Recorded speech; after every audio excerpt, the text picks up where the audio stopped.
Hey everyone, this is Hiil Street Soul, and you're tuned in to the core with DaMillennialCoach, discussing topics on real life. Check it out. Everywhere you go, don't forget the ghetto. Listen to the core.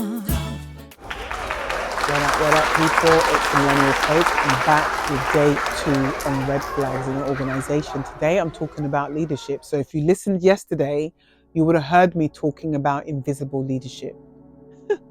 That is when you get a job and you don't even see your manager. But before we get into that, I am the Millennial Coach. You're locked into the core and I'm sitting in my lab where all my ideas and thoughts and magic happens. I should say the bedroom where the magic happens, but there's no man in my life, so that's not happening for now. So the man dem, if you're 38 to 52, holla at your girl. And please, you need to be taking care of yourself. Like, I don't want to have to lift your stomach. That's my only prerequisite if you want to date me. So as I'm using the show, I might as well just promote my singledom. Do you get what I'm saying? And no, I'm not mentally unstable. And no, I'm not depressed. And no, I haven't got, a lot of issues. I'm just really particular with the type of intellectual stimulation that I want to experience. And also someone who can make me laugh and also can hold his own and has his own. That's all. Not much. I don't think I'm asking for. So back to the lecture at hand. So the core is all things leadership. And I love talking about self-leadership, organizational leadership, self-development, organizational development. So if this is your bag, you are locked into me, the Millennial Coach, and this is the core. And we're talking on day 2, today's day 2 of red flags in the workplace. But today we're talking about leadership.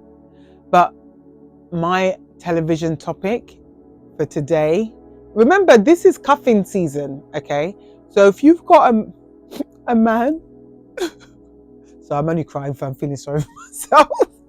If you got someone to snuggle up to, even if it's a relative, like just snuggle up to them and watch your TV. So season 2 of Tulsa King. If you haven't seen season 1, Sylvester Stallone, he is a G, I have to say. Like, he really has brought this to life, So I definitely will say to you, if you get the opportunity to watch Tulsa King, watch it. It's fantastic. So we're going to get into the topic at hand. Yalla, let's go, Yanko. I keep forgetting to say that in my shows, but I said it now, right? So Yanko, let's go. Right, so toxic leadership. The first thing I want to highlight, and this is why a red flag is important to acknowledge. We've got an open door policy. No, they have not. Leaders who say that, they want to find out if you're a problem. Open door policy. Trust me, there was open door policy at last company, and they shut the door. So, and you should tell why I'm laughing. Because when you realize and you really sit and look at how people operate, and they are so nasty about each other, and then when the person shows up in the room, hi, oh gosh, I haven't seen.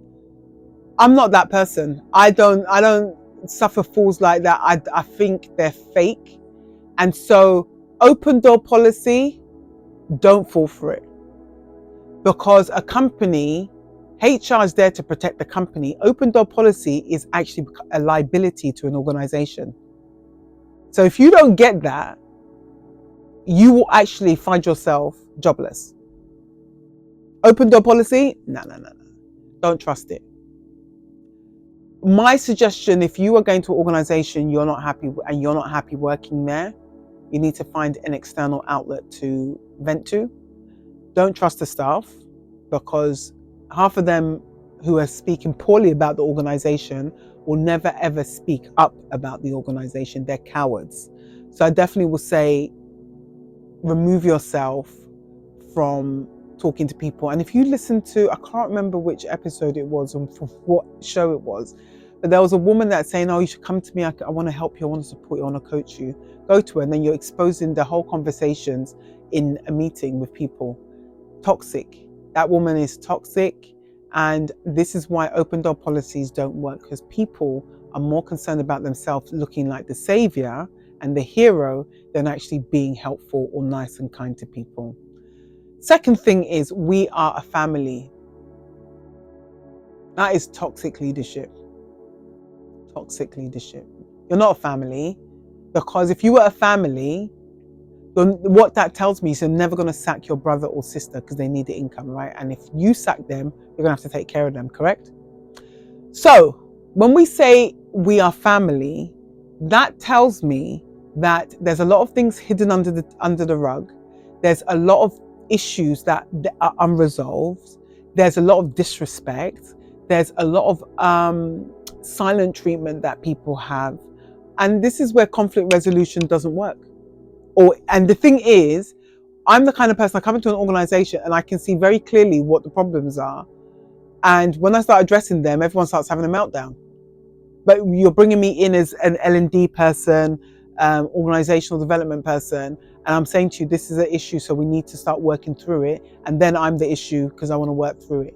So to me, if you don't want to improve your organization, don't bring anyone that works in learning and development, and don't bring anybody that actually has a personality and actually wants to do good for an organization. So we are family. If someone says that to you in a company, pack your stuff and like literally run for the hills screaming, like literally, because what will happen is you'll become a part of the problem. And if you think about politics, right? Politicians, when they first go in, they go in with the mindset, we want to make change, they want positivity. And then they see how dirty politics is. This is what companies are like, the politics. And so if you can't beat them, what do people do? Right, join them. So you get the gist of what I'm saying, right? Third thing is invisible leadership. I have a huge issue with this. The impact is that they leave organizations, individuals in the organization, to battle by themselves while they sit and either ignore or take a weak approach to leading. And I'm going to go back to what I said yesterday, where a company, this girl, when I first started to bully me. And then one vice president said, I'll talk to her after. I said, no, I'm putting on your radar just so you're aware of her behavior. But she subsequently went on to attack other people for different things, was nasty to a lot of people. Even people came to me and said, what is wrong with her? One guy said to me, and he'd never even met her before, he goes, she is incredibly unhappy. Whatever her issue is, honestly, couldn't care less. But when you've got that level of cancer, and I was getting to a point where I was getting fed up of it, because other people were doing something similar, being unkind to people and then acting as if you're crazy when you bring it up. And you know what the CEO even said to her, you're perfect just the way you are. I think by that stage, I'd really lost respect for the organization. And when I lose respect for companies, I just say what I think. Like, I don't care. So that invisible leadership where you turn up and you try and say toxic positivity, and you embed toxic positivity into a toxic leadership environment, guess what?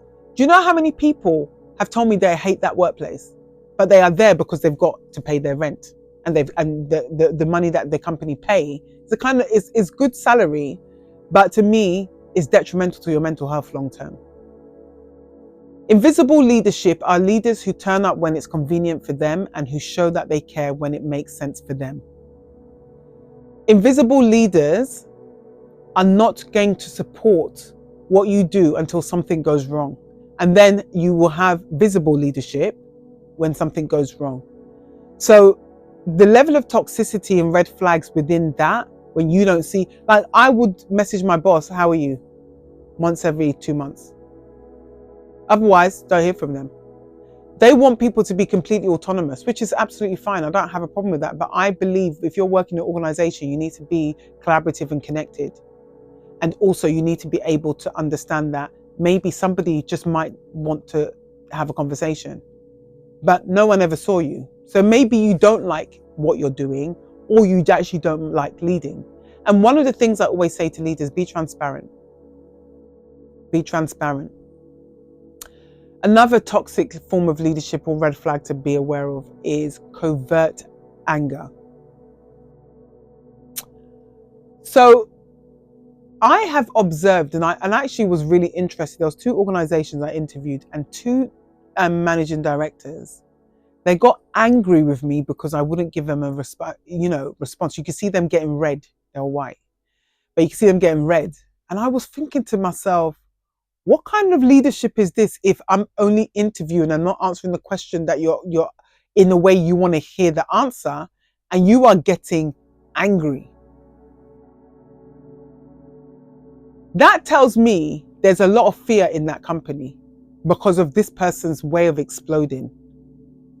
And one of the things that you need to pay attention to is how people relate to the leadership team.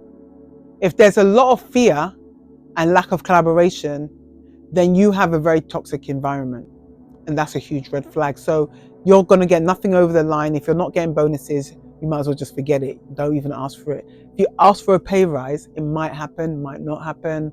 So you need to think about what anger in the leadership, why is that the impact it's having, and why is it happening? Leaders, you've got a lot to answer to and a lot to answer for in the respect of how are you providing guidance, stability, and economic value as of social value in your organizations when you actually have a really unhealthy temperament. So this is not just for people who are looking for work or who are actually employees. This is also for people who are running organizations. If you're a leader who actually does explode or you get angry, my recommendation is to seek therapy. And the reason this is important, it's not just for the staff, it's actually for you. Because how you're showing up is an indication to me that you're running an organization in a very autocratic manner. And it's very archaic to throw your fists around or be angry where people are not themselves. And the reason I'm saying this is important as a red flag, nobody can be authentic in the workplace when you lead from an angry version of leadership. No one can be authentic. How can you be authentic when anything you say, the person flies off the handle? You're actually working in fear, not even living in fear, you're working in fear. Is that normal? That's a huge red flag and an impact on your mental health and your physical health, because it actually disrupts your nervous system. So then your nervous system's disrupted and therefore your mental is disrupted. It's not a good environment to be in. So when people say, oh, we're going to go with someone else, I'm thinking you better go with someone else because I'm not the one for this role, because me and that person will clash. The person is not very nice and you know that interviewing, but you don't want to acknowledge that because it works for you because you don't activate that side of that person. But sometimes people don't need to be activated. That's just who they are. Okay? So I want to thank you very much for watching, listening, and please continue vibing with me for tomorrow, day 3. And if you want the full shows on leadership, please go below and look at the links, because there are links to the full-blown shows. And in addition, please don't forget to subscribe, like, and help me. I'm a child of African parents, so we are immigrants. We need support, right? So I do need you to help me build up the fan base, share, like, and subscribe. But remember, red flags in organizations are detrimental, and they could be to you. I'm the Millennial Coach, and you have been watching The Call. Peace.